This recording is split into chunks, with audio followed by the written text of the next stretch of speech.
नाफेडतर्फे विविध संस्थांमार्फत बाजार समिती यार्डमध्ये सोयाबीनची खरेदी हमीभावाने सुरू करण्यात आली आहे। शासनाच्या नियमाने सोयाबीन खरेदी करण्यासाठी बऱ्याच अडचणी आहेत, परंतु बाजार समिती आणि शासनाच्या नियमात कमी जास्ती बदल करून वरोरा बाजार समितीमध्ये शेतकऱ्यांचे सोयाबीन 4892 रुपये हमीभावाने बाजार समितीमध्ये घेणे सुरू आहे। सोयाबीन चाळणी झाल्यानंतर निकृष्ट दर्जाचे सोयाबीन शेतकऱ्यांना वापस न्यावे लागते किंवा खासगी व्यापाऱ्याकडे बेभाव विकावे लागते। शेतकऱ्यांना सरकारने 4892 हमीभाव देण्यात आला असून तालुक्यातील 1100 शेतकऱ्यांचे आतापर्यंत सोयाबीन नाफेडद्वारे खरेदी करण्यात आले आहे, परंतु तालुक्यातील 3300 शेतकऱ्यांनी सोयाबीन विक्रीसाठी नाफेडकडे नोंदणी केलेली आहे। नाफेडद्वारे सोयाबीन खरेदी करण्याची शेवटची तारीख 31/1/2025 देण्यात आली आहे। शासनामार्फत तूर या पिकासाठी नाफेडची खरेदी 2 दिवसात सुरू होणार असून शेतकऱ्यांनी आपले नावे नोंदवावे असे आवाहन कृषी उत्पन्न बाजार समितीने केले आहे। बाजार समितीमध्ये शेतकऱ्यांना बऱ्याच अडचणींना तोंड द्यावे लागत असून शेतकऱ्यांच्या पिण्याच्या पाण्याची व्यवस्था सुद्धा करण्यात आली नाही। त्यामुळे शेतकऱ्यांचा नंबर येतपर्यंत बाजार समितीमध्ये तात्काळ उभे राहावे लागत आहे।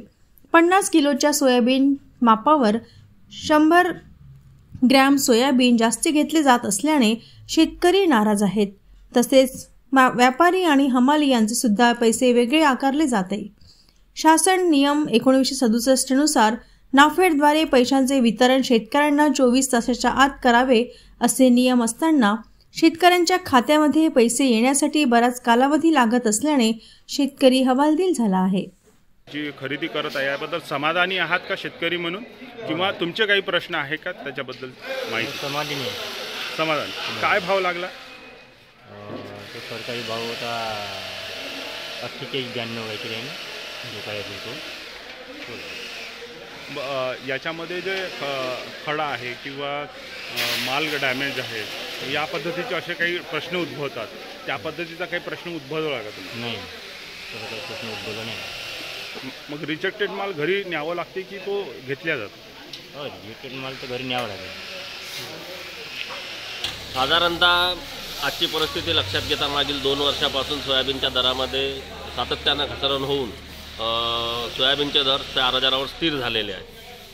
शेतकऱ्यांची अपेक्षा अशी आहे की सुरुवातीला माल निघाला त्यावेळी सोयाबीनचे दर 4200च्या जवळपास होते आणि नंतरच्या काळामध्ये ते दर खाली येऊन 4000वर स्थिर झालेले आहे आणि सोयाबीनमध्ये कुठेही प्रोग्रेस दिसून राहिलेला नाही बाजारभावामध्ये।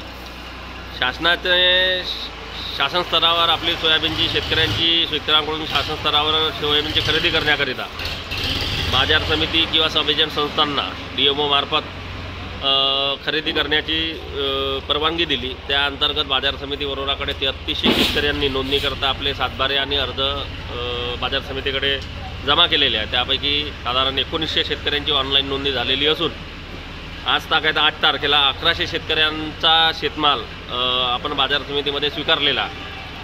शासनाच्या नियमाने माल जर घ्यायचा असेल तर त्या 1 क्विंटल मालामध्ये किंवा जास्तीत जास्त 2% माती ॲक्सेप्ट केल्या जाते। त्याच्यानंतर काडी कचरा, स्मॉल सीड आणि डॅमेज वगैरे सगळं पकडून 5%। हे सगळं जर पॅरामीटर लक्षात घेतले तर 100 मालापैकी 90% मालं रिजेक्शनमध्ये जाऊ शकते। तरी पण बाजार समिती शेतकऱ्याशी जुळून असल्यामुळे शेतकऱ्याची हितसंबंध लक्षात घेऊन थोडीशी इलॅस्टिसिटी ठेवून शेतकऱ्यांचा वन्नीसा माल नाफेडसाठी स्वीकारून राहिलेला आहे। शासनाची मदत आम्हाला मिळून राहिली आहे। वन्नीसा घेतलेला माल शासनसुद्धा स्वीकारून राहिला आहे। शासनाचे माझ्या बाजार समितीतर्फे मी धन्यवाद करतो। नाही, जे माल रिजेक्ट होऊन वापस गेले आहेत त्यांचे माल साधारणतः आता माझ्या माहितीप्रमाणे मी माझ्या इकडच्या शेडमधून रिजेक्ट झालेलं नाही आहे, पण तिकडून झाल्या असतील तर ते त्या पॅरामीटरमध्ये खूप लांबपर्यंत बसत नसतील। खूप माती असेल, गाडल्यावरही माती येत असेल, डॅमेजचं प्रमाण खूप जास्त असेल, तुकडा खूप जास्त असेल, बुरशी लागलेला असेल तर ते पॅरामीटरमध्ये आम्ही घेणं शक्य नाही। कारण आम्ही तो माल स्वीकारल्यानंतर आम्ही जेव्हा वेअरहाऊसला माल जमा करायला जातो तिथंसुद्धा शासनाचे ग्रेडर असतात आणि आम्हाला त्या शासनाच्या ग्रेडरला शासनाच्या नियमानुसार माल द्यावा लागतो आणि त्यांनी जर गाडी अस्वीकार केली तर त्या शेतकऱ्यासोबत बाजार समितीचे आणि शेतकऱ्याचे पैसेसुद्धा फसतात।